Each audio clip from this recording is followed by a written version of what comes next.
우리 성도님들은 도무지 내가 이겨낼 수 없는, 혹은 이거는 내가 어떻게 이거를 넘어가지 싶은 그런 큰 산과 같은 문제들이 내 앞에 놓여 있었을 때가 있습니까? 제가 그 제주도에 있는 한라산을 등반한 적이 있어요. 예, 한라산이 얼마나 높이가 되어 있는지 아십니까? 어, 예, 1950m입니다. 1950m인데, 예, 예, 그 등산을 하려면요, 등반을 왕복으로 이렇게 올라갔다 내려갔다 하려면 시간이 꽤 많이 걸립니다. 거의 11시간 뭐 이렇게 걸리더라고요. 예, 언제 올라가나 했는데 나중에 보니까 올라가 있더라고요. 결국은 올라가지더라고요. 근데 사실 그 산을 넘는 게요, 그 산을 이겨내는 게 쉽지 않잖아요. 우리 성임 어머니 같은 경우에 갑자기 교통사고 났을 때 사실 이게 이제 내 서도 안도 못하는 거 아닌가, 뭐 이런 마음이 들 수 있습니다. 또 투석을 시작해야 된다, 그렇게 할 때 큰 산이 그냥 하나가 뭐가 툭 떨어지는 것 같은 그런 마음을 당했을 수도 있습니다. 우리 강원 형제님도 반여동에서 이제 지금 원궁으로 옮겨 오셨지만 그 기간 동안 좀 힘들었잖아요. 어렵기도 했고. 그 시간이 내가 어떻게 할 수 있는 게 전혀 없는 그런 시간들을 우리가 보낼 때가 있습니다. 내가 어떻게 해보려고 해도 도무지 손 쓸 수 없는 큰 산과 같은 것이 내 앞에 놓여 있을 때.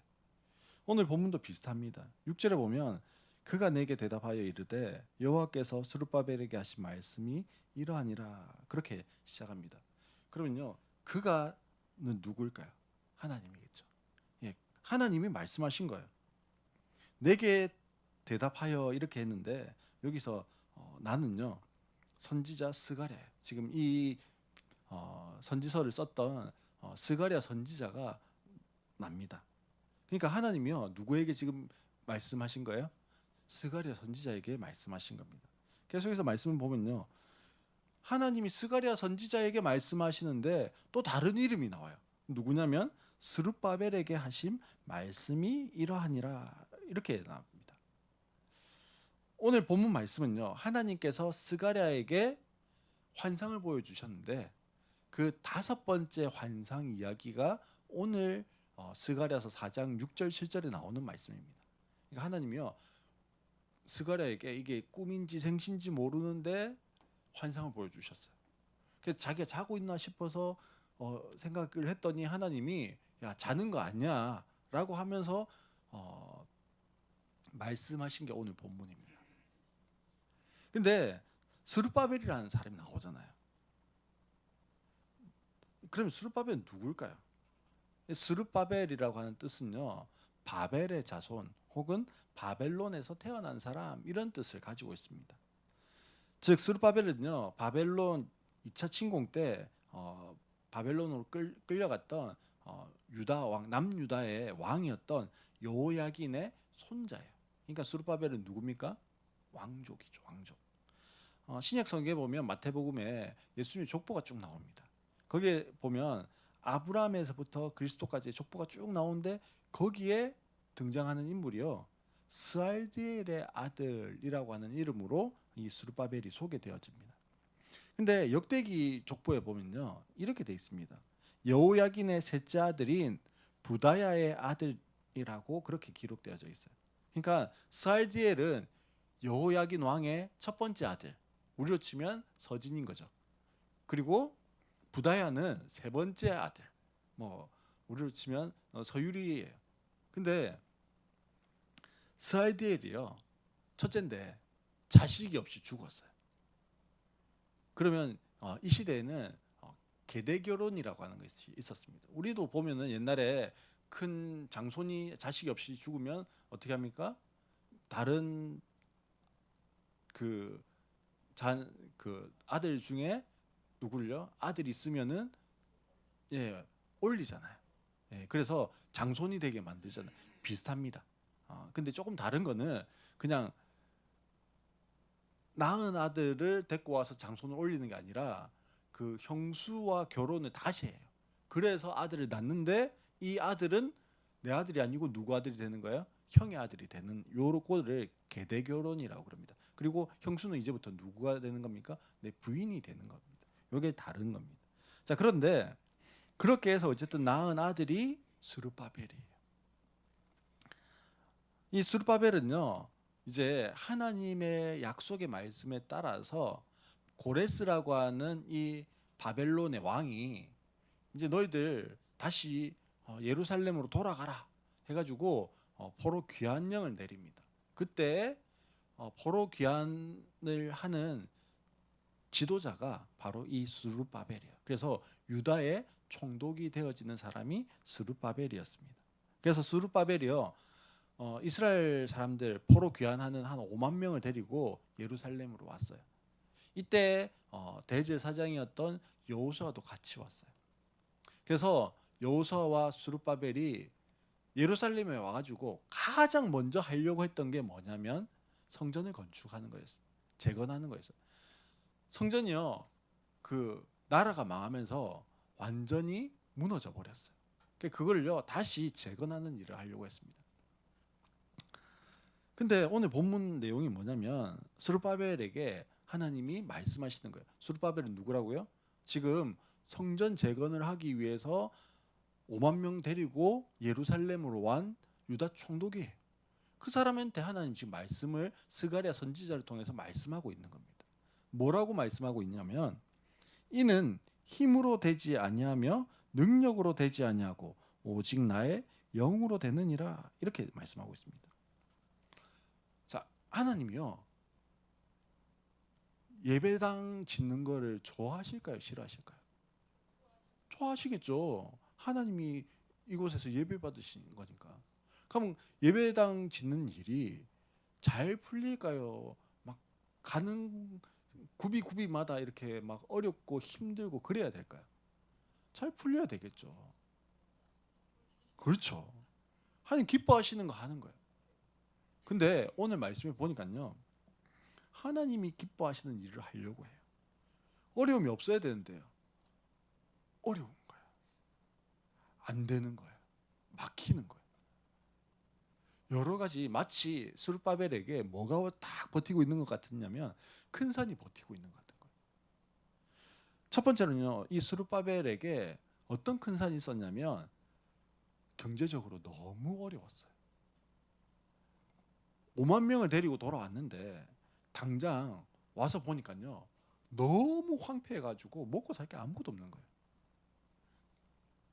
근근히 어떻게 해가지고 지금 먹고 살고 있어요. 근데 성전을 재건하려면 뭐가 필요할까요? 예, 나무도 필요하고 돌도 필요하고 뭐 등등등 해서 그 전부 다 뭡니까? 돈이에요. 아니 당장 5만 명이 먹고 살 것도 없는데 거기에 낼 돈이 어디 있어요? 돈이 없는 거예요. 두 번째는요, 먹고 살기 힘들어서 돈이 없기도 한데 그래도 우리 한번 지어보자, 하는 데까지는 해보자, 이렇게 해서 하려고 하는데 생각이요 다 나눠져 있어요. 아니 어려워도 뭐만 좀 잘 되면요, 마음이라도 좀 딱딱 맞으면 그래도 좀 나을 건데 이 사람은요 이렇게 하는 게 좋겠어. 저 사람은 아니 이렇게 하는 게 더 좋아. 여기 있는 사람은 아니 이게 더 좋아. 이러면서요 다 자기 생각이 있는 거예요. 다 자기 생각이 있어서 말을 안 듣습니다. 세 번째는요, 먹고 살기도 힘들고 안에서 다 뭐 10명이면 10명, 20명이면 20명, 100명이면 100명, 근데 몇 명이 왔어요? 5만 명이 왔으니까 얼마나 생각들이 많겠습니까? 그것도 따로 노는데 거기에다가 밖에서 적들도요 호시탐탐 노리고 있는 거예요. 그 예루살렘에 왔는데 사마리아에 원래 있던 그 사람들이요 이야기하는 겁니다. 야, 너희들 성전을 재건한다며. 우리도 하나님 믿으니까 성전 재건하는 일을 같이 하자. 근데 하나님이요 그 사람들 함께하는 것을 원치 않았어요. 그래서 아니 안 돼라고 막아섰습니다. 그랬더니 이 사람들이요 화가 났어요. 그래서 뭐 하려고 할까요? 방해합니다. 방해를 해요. 그래서 이 원래 스룹바벨과 이스라엘 사람들이 있었던, 유다 사람들이 있었던 바벨론 왕에게요 편지를 써요. 투서를 씁니다. 아니 이 사람들이 지금 왕의 허락도 없이 지금 이렇게 합니다. 사실 왕의 허락 받았거든요. 그래서 이걸 보고 다리오 왕이요 공사 정지 스톱 이렇게 했어요. 이 세월이 얼마나 되었냐면 16년이었습니다. 아니 하나님을 위해서 내가 이렇게 한번 살아볼게요. 그렇게 결단을 했습니다. 내가 예수님 잘 믿고요. 신앙생활 잘하면서 살아갈게요. 근데 어려움이 찾아오는 거예요. 힘든 일들이 생깁니다. 하나님 위해서, 하나님 거룩한 일을 위해서 하나님 뜻대로 살아가려고 내 삶 전부를 드리겠다라고 하는데 내 삶이 어때요? 어려워요. 힘들어져요.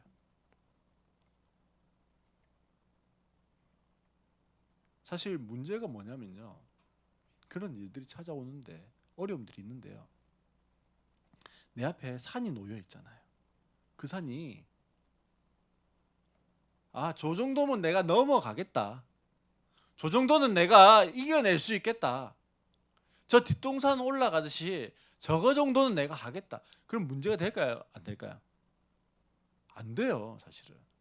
근데요, 산이 큰데, 높은데, 커도 너무 큰 거예요. 와, 보는 순간 졸도할 것 같은 거예요.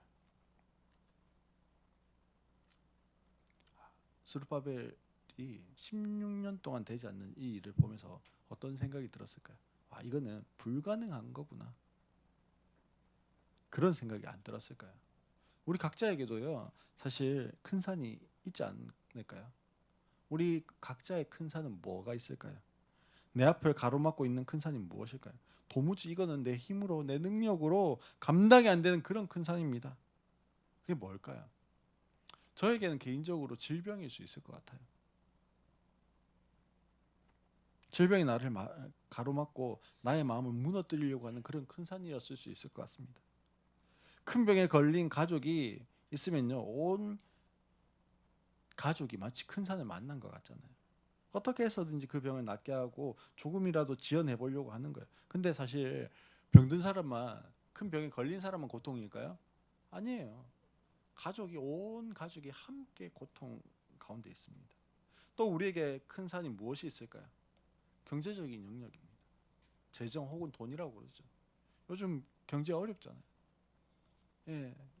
근데 물가는 올라가는데 임금은 그대로입니다. 힘들어요. 뭐 하나 시작해 보려고 해도 어마어마한 돈이 들어갑니다.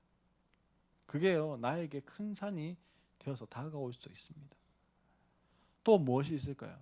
관계가 그렇습니다. 부부 관계가 도저히 풀려지지 않고요. 또 자녀와의 관계가요 그럴 수 있습니다. 자녀가 잘 자라는 것 같다가 말 안 듣고 가출하고 머리 컸다고 자기 마음대로 하려고 하고 그게요 큰 산일 수 있습니다. 또는 중독이 그럴 수도 있고요. 잘못된 습관이 내 힘으로 해결할 수 없는 내 인생의 큰 산이 될 수도 있습니다. 그럼 어떻게 하면요 이 큰 산을 넘어갈 수 있을까요? 어떻게 하면 이겨낼 수 있을까요? 사실요 불가능해요. 넘을 수 없고 이길 수 없습니다. 그래서 성경이 뭐라고 이야기합니까 오늘? 힘으로 안 된다. 능력으로 안 된다. 그렇게 이야기합니다. 우리는요 절망하고 큰 산 앞에 좌절해야 하는 걸까 그러면 아닙니다. 오늘 6절 말씀은 이렇게 이야기합니다. 6절 하반절에 보면 만군의 여호와께서 말씀하시되 이는 힘으로 되지 아니하며 능력으로 되지 아니하고 오직 무엇으로 된다고 이야기합니까? 나의 영으로 되느니라. 그렇게 말씀합니다. 우리 앞에 놓여 있는 큰 산, 이 큰 산을 넘어가고 이겨낼 수 있는 두 가지 방법이 있습니다. 첫 번째는요. 오늘 말씀해 보니까 하나님의 영으로 된다라고 말씀합니다. 즉 우리 신앙생활의 결론은 뭐냐면요, 성령입니다. 오직 나의 영, 성령 외에는 대안이 없어요. 예수님께서 부활하시고 승천하시면서 약속하신 것이 보혜사 성령님을 보내어 주시겠다라고 하는 것이었습니다. 그 약속처럼 믿는 우리 안에는요, 성령님이 뭐하고 계시냐면요, 내주하고 계십니다. 우리 딱 마음 안에 성령님이 지금도 계세요. 그래서 나는 성령의 지배와 인도를 받는 사람이 되어지는 겁니다. 그런데 성령의 지배를 정말 받고 있을까요? 정말 내가 성령의 인도하심을 받고 있을까요? 오늘 나에게 성령이 뭐라고 말씀하시고 무엇을 하기를 원하십니까? 나는 어떤 성령의 음성을 오늘 듣고 있습니까? 그리고 그 음성에 순종하고 계십니까? 오늘 나는 성령의 음성을 듣고 어떤 순종의 걸음을 지금 걸어가려고 합니까? 신약교회는 성령과 함께 시작했고요, 성령의 능력과 함께 자라갔습니다. 신약교회는 성령을 빼고는 이야기할 수 없습니다. 신약교회는 성령의 능력이 나타남을 빼고는 이야기할 것이 아무것도 없는 그런 교회입니다. 그러면 나는요, 지금 신약교회를 살아가고 있을까요? 구약교회를 살아가고 있을까요? 우리는요, 예수 그리스도를 믿는 신약교회를 살아가고 있습니다. 그런데 신약교회, 즉 초대교회의 시작 역시요, 성령이 역사하신 그것에서부터 출발했어요. 근데 우리가 이야기할 수 있습니다. 아니, 초대교회 그 옛날이잖아요. 2000년 전인데 그때 잠깐 성령이 역사하셨던 거 아닙니까? 성령의 능력은요, 저기 선교지 가야 그런 데서만 나타나는 거 아닙니까? 성령의 음성, 그거는 일평생 한 번 들을까 말까 한 거 아니에요? 우리는 여전히 신약세 성경 교회를 살아가고 있어요. 그리고 성령의 역사가 없다면 우리는요, 예수를 주님이라고 고백할 수도 시인할 수도 없습니다. 성령이 내 안에 내주하고 계시는 거예요. 내가 예수가 그리스도라는 것이 믿어지고 고백되어지는 이유는요, 성령이 내 안에 계시기 때문에 믿어지고 고백되어지는 겁니다. 그리고 성령의 능력은요, 그렇기 때문에 선교지에만 나타나는 게 아니에요. 왜요? 내 안에 뭐가 계시니까요? 성령이 내주하고 계시니까, 안에 딱 계시니까 그 계신 성령이 일하실 수 있잖아요. 역사하실 수 있잖아요. 능력으로 나타나실 수 있잖아요. 어떤 사람에게 그러면 그게 능력이 되고 역사하고 나타날까요? 갈망하고 간구하고 찾는 사람에게 나타나십니다. 성령의 음성을 듣는 것은요, 예수님이 요한복음에서 우리 말씀하시는 거 보았잖아요. 목자는 양의 음성을 알고 양은 목자의 음성을 안다고 했습니다. 목자가 누구일까요? 하나님이죠. 예수님이죠. 성령님이죠. 그러니 우리는요, 하나님의 음성, 성령의 음성을 들을 수 있는 사람입니다. 그리고 그 음성을 듣고 인도함을 받고 순종의 한 걸음 한 걸음을 나아갈 수 있는 사람들입니다. 그런데 어떻게 성령의 능력을 경험할까요? 여전히 의문이 생길 수 있습니다. 둘째는요, 오늘 말씀해 보니까 하나님의 말씀으로 됩니다. 우리 성령 경험해야 되는데, 성령의 능력을 힘입어서 살아가는데, 큰 산을 넘어가야 되는데 넘어가는 방법이 첫 번째 뭐라고요? 예, 오직 하나님의 영, 즉 성령으로 되는 거고요. 두 번째는 오직 하나님의 말씀으로 됩니다. 우리가 말씀을 잘 알고 있을 수 있습니다. 우리가 말씀을 많이 알고 있을 수 있어요. 서영에게 창세기의 질문을 할 수 있어요. 서영아, 성경에서 무두셀라는 몇 세를 살았지? 딱 이야기하면요, 서영이가 이야기할 수 있어요. 아빠, 그건요 969세를 살았어요. 이렇게 이야기할 수 있습니다. 서진이에게 다윗과 요나단 이야기 잘 알지? 그 요나단의 아들이었는데 다윗의 식탁에서 먹고 마신 사람은 누구일까? 하면요, 서진이가 이야기할 수 있어요. 아빠, 그것도 몰라요. 무비보셋요. 이렇게 이야기할 수 있습니다. 맞아요. 우리는요, 머리 기른 그 사사 누구냐? 삼손. 뭐 이렇게 이야기할 수 있어요. 의심 많았던 사사 누구지? 기드온 이야기할 수 있습니다. 예수님의 12제자 이야기할 수 있어요. 십계명 한번 이야기해봐. 이야기할 수 있어요. 우리는 성경을 잘 알고 많이 알 수 있어요. 그런데 그 말씀이요, 오늘 나의 삶을 이끌어가는 말씀이라고 믿습니까? 그 말씀이 오늘 나의 삶에 큰 산을 옮길 수 있는 말씀이라고 믿습니까? 그 말씀이 오늘 나의 경제적인 문제를 해결할 능력의 말씀이라고 믿냐라는 거예요. 그 말씀이 오늘 나의 자녀의 문제를 해결할 수 있는 말씀인 것을 믿냐라는 거예요. 오늘 그 말씀이 나의 사업터와 직장과 그 문제들을 해결해 나가는 말씀이라고 믿냐라는 거예요. 그 옛날 성경에 기록된 말씀, 지식으로 예수님은 죽은 자도 살리시고 아픈 자도 고치시고 귀신도 쫓아내시는 분이라고 하는 것을 아는 믿음은 있어요. 그 지식은 있다고요. 하지만 그 말씀이 오늘도 여전히 내 삶에 유효한 말씀, 그대로 적용되는 말씀으로 그 말씀을 믿고 붙들고 있냐라는 겁니다. 성령의 음성을 어디에서 듣습니까? 성경에서 듣는 거예요. 그냥 지식으로 읽는 말씀이 아니라 내 삶에 살아 움직이는 말씀으로, 내 인생의 해답이 되는 말씀으로, 내 사업의 열쇠가 되는 말씀으로 받으면요, 그 말씀이 성령의 음성인 거예요. 즉 하나님의 음성이 되는 겁니다. 사랑하는 성도 여러분, 우리가 오늘도 설교를 듣잖아요. 스룹바벨 이야기를 들었어요. 아, 스룹바벨 앞에 큰 산도 평지가 되는 거구나. 그렇구나. 하나님이 스가랴 선지자에게 5번째 환상을 보여준 거구나. 그렇구나. 그렇게 끝나면요, 하나님의 음성이 안 들려요. 그게요, 오늘 내 삶과 아무런 소용이 없는 거예요. 2500년 전 스가랴 선지자에게 했던 그 말씀이 내하고 무슨 상관이 있어요? 아무 상관이 없어요. 2000년 전에 십자가에 못 박혀 죽으신 예수님 나하고 무슨 상관이 있냐고요.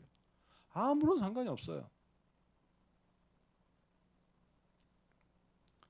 오늘 말씀을 통해서 성경에 기록된 그 말씀이요, 나와 어떻게 연결되는지가 중요합니다. 망한 왕조, 사울 왕조의 왕자였던 무비보셋이요, 새 왕조 다윗의 식탁에서 앉아서 먹고 마신다라고 하는 것은요, 사실 있을 수 없는 일이에요. 왜냐하면 누가 누구를 제거하고 그 자리에 올라간 겁니까? 다윗이 사울을 제거하고 그 자리에 올라갔어요. 근데 무비보셋이 나중에 반역이라도 하면 어떻게 합니까? 있을 수 없는 일이에요. 그럼에도 불구하고요, 다윗이 무비보셋을 그 자리에 앉혀놨어요. 자기의 식탁에 앉게 했어요. 함께 했습니다. 그게 뭡니까?